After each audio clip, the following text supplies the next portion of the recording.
ఇవాల్టి కథ అద్విక ఒక మామూలు అమ్మాయి. అల్లరి పిల్ల, బాగా చదువుతుంది. అందరితో ఇట్టే కలిసిపోతుంది. తన లైఫ్లో జరిగిన సంఘటన తన జీవితాన్ని ఎలా మార్చిందో తెలుసుకుందాము. ఎప్పటిలాగే కాలేజీకి వెళ్ళి వచ్చి కాసేపు అమ్మా నాన్నతో మాట్లాడి 1 గంట టీవీ చూసి స్నానం చేసి తినేసి వచ్చి బెడ్ మీద కూర్చుంది అద్విక. రోజులాగానే FB ఆన్ చేసి చూడసాగింది. ఫ్రెండ్స్తో ముచ్చట్లయ్యాయి. తర్వాత ఒక రిక్వెస్ట్ వచ్చింది. మ్యూచువల్ ఫ్రెండ్స్లో తన ఫ్రెండ్ సాయి ఉన్నాడు. ఎందుకైనా మంచిది అని ఆ ప్రొఫైల్ స్క్రీన్ షాట్ సాయికి పెట్టింది. అడిగింది ఎవరు ఇతను అని. వాడు నా ఫ్రెండ్, చాలా మంచివాడు, పర్వాలేదు యాక్సెప్ట్ చేయని చెప్పాడు. సరే అని యాక్సెప్ట్ చేసి FB లాగౌట్ చేసేసి పడుకుండిపోయింది. ఇతను ఒక ఇంపార్టెంట్ పాత్ర. అద్విక, సంతోష్ వీళ్ళిద్దరి జీవితాలకు. డిగ్రీ చదివి ఏదో చిన్న చిన్న జాబ్స్ చేస్తూ వాటిని వదిలేస్తూ ఒక్కచోట స్థిమితంగా లేకుండా పని చేయలేని స్వభావం కలిగినవాడు ఈ సాయి. అద్వికని ఎప్పటి నుండో ప్రేమిస్తున్నాడు, కానీ చెప్పకుండా మనసులో దాచుకుంటాడు. మరుసటి రోజు అదే టైంకి హాయ్ అని ఎవరో మెసేజ్ చేశారు. ఎవరబ్బా అని చూడగానే నిన్న రిక్వెస్ట్ పెట్టిన అబ్బాయి సంతోష్. పేరుకి తగ్గట్టుగానే ప్రొఫైల్ ఫోటోలో నవ్వుతూ సంతోషంగా ఉన్నాడు.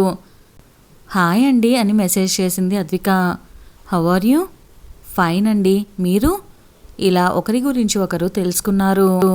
సంతోష్ పేరుకు తగ్గట్టే అంతే హ్యాపీగా సాగుతూ ఉంటుంది తన లైఫ్. గవర్నమెంట్ స్కూల్లో చదివే పిల్లలకు ఉచితంగా ట్యూషన్ చెప్తూ ఉంటాడు. సమాజ సేవ చేయాలనే సంకల్పం ఉన్నవాడు సంతోష్. ఇద్దరూ అలా రోజు మాట్లాడుకుంటూ ఉంటారు. ఒక 4 రోజులు పోగానే సంతోష్కి అద్విక మీద చాలా ఇష్టం కలుగుతుంది.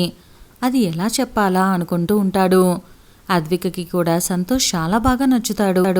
చూస్తూ చూస్తూనే 5 నెలలు గడిచిపోయాయి. ఇలా సాగుతూ ఉండగా ఒకరోజు సంతోష్ అంటాడు, హాయ్ రా అద్వి, ఏం చేస్తున్నావు? అద్విక, ఏమీ లేదు సంతోష్, కొంచెం వర్క్ ఉంటే చదువుతున్నా. సంతోష్, సరే చదువుకో, మళ్ళీ మాట్లాడదాం. అద్విక, సరే సంతోష్, మళ్ళీ రేపు మాట్లాడదాం. సంతోష్ మనసులో బాయ్ చెప్పాడనే కానీ అద్విక గురించే ఆలోచనలన్నీ. ఎందుకు ఇంత దగ్గర అవుతుంది? నేను ఇంతకు ముందు ఏ అమ్మాయితో మాట్లాడలేదు, కానీ తను రోజు రోజుకి దగ్గర అవుతుంది. నా మనసులో మాట రేపు ఎలాగైనా చెప్పాలి అని. అటు అద్విక కూడా తన మనసులో ఎలాగైనా నా ప్రేమ విషయం సంతోష్కి చెప్పాలి, లేట్ చేయకూడదు అనుకుంటూ నిద్రపోతారు ఇద్దరు. మరుసటి రోజు ఉదయం ఇద్దరు ఒక కాఫీ షాప్లో కలుసుకున్నారు. అక్కడే ఇద్దరు ఒకరి ప్రేమను ఒకరు తెలుసుకున్నారు. అక్కడి నుండి అద్వికను తీసుకొని సంతోష్ తన బైక్ మీద ఎక్కించుకొని తీసుకువెళ్తున్నాడు. ఎక్కడికి వెళ్తున్నాం సంతోష్? అడిగింది అద్విక. సర్ప్రైజ్ అన్నాడు సంతోష్. ఒక అందమైన ప్లేస్కి తీసుకువెళ్తాడు. అక్కడికి తీసుకువెళ్ళి ముందుగా ప్లాన్ చేసినట్లుగా రొమాంటిక్ లంచ్ దగ్గరికి అద్విక కళ్ళకు గంతలు కట్టి తీసుకువెళ్తాడు. చుట్టూ కొండలు, జలపాతం, పచ్చని చెట్ల మధ్య ఇద్దరే ఉంటారు. ముందుగా తను తీసుకొచ్చిన రింగ్ ఇచ్చి ప్రపోజ్ చేస్తాడు. తను కూడా సిగ్గుపడుతూ ఓకే చెప్తుంది. తర్వాత ఇద్దరూ లంచ్ చేస్తారు. చుట్టూ ఉన్న ప్రకృతిని చూడాలి అనుకుంటుంది అద్విక. ఇద్దరికి ప్రకృతి అంటే చాలా ఇష్టం. ప్రకృతిని చూస్తూ చూస్తూ ఒక దగ్గర రాయి తగిలి కింద పడబోతున్న అద్వికని సంతోష్ గట్టిగా పట్టుకుంటాడు. ఇద్దరి మనసుల్లో అలజడి. వదులు సంతోష్, ప్లీజ్ అంటుంది అద్విక. కానీ సంతోష్ మాత్రం అద్వికను దగ్గరికి లాక్కుంటాడు. అద్విక సిగ్గుపడుతూ ఉంటుంది. అద్వికని తన కౌగిల్లో బంధించేస్తాడు.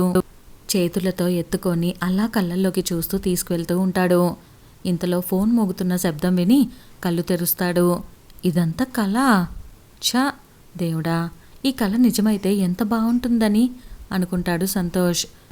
సంతోష్ది అద్వికది వేరువేరు ప్రాంతాలు. సంతోష్ది ఆంధ్ర, అద్వికది తెలంగాణ. వాళ్ళిద్దరూ ఒకరినొకరు చేరాలి అంటే 4 గంటలు పడుతుంది. ఆ రోజు నైట్ భోజనాలు అయ్యాక అద్వికకి మెసేజ్ చేస్తాడు. మాట్లాడుతూ మాట్లాడుతూ మనం పెళ్లి చేసుకుందామా అంటాడు. అద్వికకి సంతోష్ అంటే ప్రాణం. తనకన్నా ముందే సంతోష్ చెప్పినందుకు చాలా ఆనందపడుతుంది. కానీ బయటకు చెప్పదు. నాకు కొంత టైం కావాలి అంటుంది. సరే అంటాడు సంతోష్. అద్విక మీద ప్రేమ రోజు రోజుకి పెరిగిపోతూ ఉంటుంది సంతోష్కి. ఒకరోజు అద్విక కూడా ఓకే చెప్తుంది. మనిద్దరం కలవటానికి కారణం సాయి కదా, వాడికి థ్యాంక్స్ చెప్పుకోవాలి అంటుంది. ఈ విషయం సాయికి చెప్తుంది. సాయికి పట్టరాని కోపం వస్తుంది. ఎందుకంటే ఎప్పటి నుండో తను అద్వికను ప్రేమిస్తూ ఉంటాడు. ఆ విషయం తనకి చెప్పాలని అనుకుంటూ ఉంటాడు.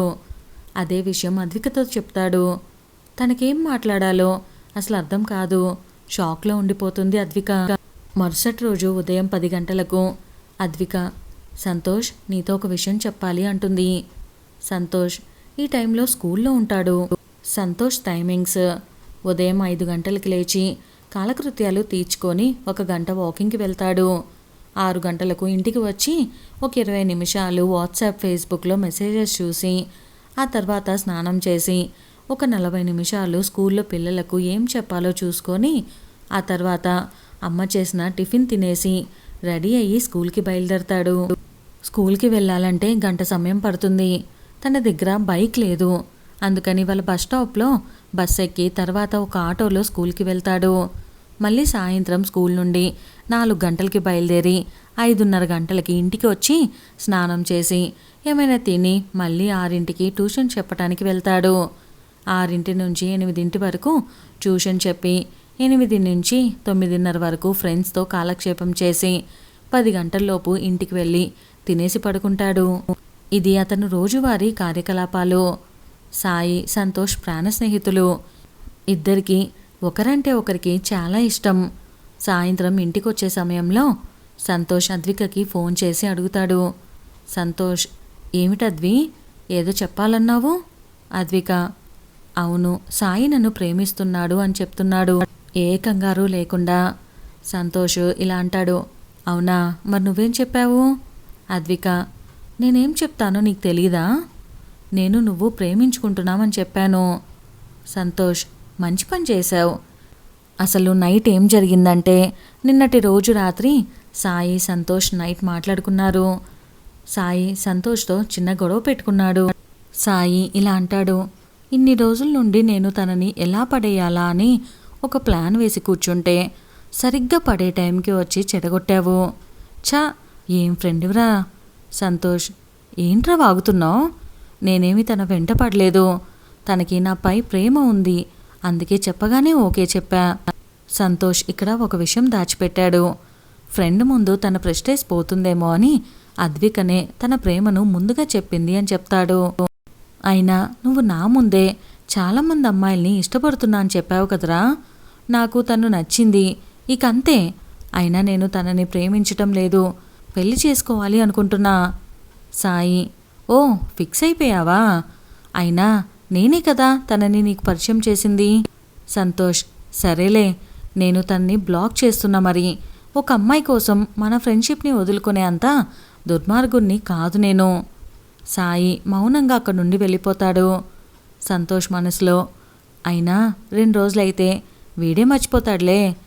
నేను అద్వికని వదులుకుంటా అని ఎలా అనుకుంటున్నాడో పిచ్చి వెధవ. అద్వికకి ఈ విషయం తెలియకుండా జాగ్రత్త పడతాడు సంతోష్. సాయి కూడా అద్వికకి ఏమీ చెప్పడు. కానీ ఒకరోజు సంతోష్ ఉండలేక ఈ విషయం అంతా సాయికి సంతోష్ మధ్య జరిగిన విషయం గురించి తనకి అనుకూలంగా కొంచెం మార్చి చెప్తాడు. సంతోష్ ఇంతకు మునుపు ఎవరిని ప్రేమించలేదు. అమ్మాయిలతో ఎలా నడుచుకోవాలో తెలీదు. కానీ సాయి అలా కాదు. అందరి అమ్మాయిలతో మాట్లాడతాడు. ఆల్రెడీ ఒక అమ్మాయిని లవ్ చేశాడు, కానీ నిలకడలేని స్వభావం వల్ల ఆ అమ్మాయి ఇతన్ని వదిలేస్తుంది. ఇలా సాగుతున్న లైఫ్లో ఒకరోజు అద్వికకి సంతోష్కి గొడవ జరుగుతుంది. విషయం ఏమిటంటే సంతోష్ మొదట్లో ఉన్నంత ప్రేమగా ఈ మధ్య ఉండటం లేదని అద్వికకి అనిపిస్తుంది. ఆ విషయమే సంతోష్ని అడుగుతుంది. సంతోష్కి కొంచెం ఇగో ఎక్కువ, మొహమాటం కూడా ఎక్కువే. ఏ విషయాన్ని వ్యక్తపరచలేడు. తన ఫ్రెండ్స్కి తన ప్రేమ విషయం తెలిస్తే ఎక్కడా తనని చిన్న చూపు చూస్తారో అని ఎవరికీ తెలియనివ్వడు. ఇది అద్వికకు అనుమానం కలిగిస్తుంది. ఎందుకు ఇతను అందరిలా ఉండడు అని అనుకుంటూ ఉంటుంది. ఒకరోజు అడిగితే, అన్నీ నీకు చెప్పాలా? ఎందుకు ఎప్పుడు క్వశ్చన్స్ అడుగుతూ విసిగిస్తావు? నేను ఇలాగే ఉంటా, అది నా నైజం అంటాడు. చేసేదేం లేక మౌనంగా ఉండిపోతుంది అద్విక. ఈలోపు సంతోషే వెతుక్కుంటూ వస్తాడు. ఫ్యామిలీ అంతటికీ సంతోష్ నచ్చుతాడు. కూతురికి సర్ప్రైజ్ ఇవ్వాలనుకుంటాడు అద్విక వాళ్ళ నాన్న. ఒక మంచి సంబంధం తీసుకొచ్చా, పెళ్లి కొడుకు ఫోటో చూడటానికి రమ్మంటాడు. మీరు చూస్తే నేను చూసినట్టే అని చెప్తుంది అద్విక. సంతోష్ ఇంట్లో, సంతోష్ వాళ్ళ ఇంట్లో కూడా ఈ విషయం చెప్పి ఒప్పించుకుంటాడు. సంతోష్కి కాల్ చేస్తాడు అద్విక వాళ్ళ నాన్న. అద్విక వాళ్ళ నాన్న ఇలా అంటాడు, బాబు తను నీపై చాలా కోపంగా ఉన్నట్టుంది. తనకి పెళ్లి కొడుకు నువ్వని తెలియదు, నువ్వు కూడా తనకి తెలియనివ్వకు. సంతోష్, సరే అంకుల్, అసలు తెలియనివ్వను నవ్వుకుంటాడు. అద్విక ప్రవర్తనకు ఎంగేజ్మెంట్ రోజు సంతోష్ అక్కడికి రావటం అద్విక చూస్తుంది. ఒకంత ఆశ్చర్యం, ఒకంత బాధతో శిల్పంలా నుంచుండిపోతుంది. అద్విక, నువ్వేంటిక్కడా అని అడుగుతుంది. సంతోష్, నన్ను కాదని ఎంగేజ్మెంట్ ఎలా చేసుకుంటావో నేను చూస్తా. అద్విక, నన్ను కాదనుకున్నావు కదా, వెళ్ళిపో ఇక్కడి నుండి. ఇంతలో అద్విక వల్ల నానొస్తారు. అందరూ నవ్వుతారు. అతనే పెళ్లి కొడుకురా అంటూ అద్వికను దగ్గరికి తీసుకుంటారు వాళ్ళ నాన్న. అద్విక ఏడ్చేస్తుంది. సంతోష్ జరిగిందంతా తనకు వివరిస్తాడు. నాతో లైఫ్ లాంగ్ ఉంటావా, నిన్ను విడిచి 2 సెకండ్లు కూడా ఉండలేను అని అడుగుతాడు. సిగ్గుపడుతూ తన కౌగిల్లో చేరిపోతుంది అద్విక. ఇంతలో సాయి వచ్చి, త్వరగా రింగ్స్ మార్చుకుంటే ఆకలేస్తుంది, తినాలి అంటాడు. ఇద్దరూ నవ్వుకుంటారు. ఇద్దరికి మనస్ఫూర్తిగా క్షమాపణలు చెప్పుకుంటాడు. అంతా వాళ్ళ జంటను చూసి ఆనందపడతారు. ఇదండి వాళ్ళ మన స్టోరీ. ఛానల్కి సబ్స్క్రైబ్ చేసుకోకపోతే వెంటనే సబ్స్క్రైబ్ చేసి బెల్ ఐకాన్ని క్లిక్ చేసేయండి.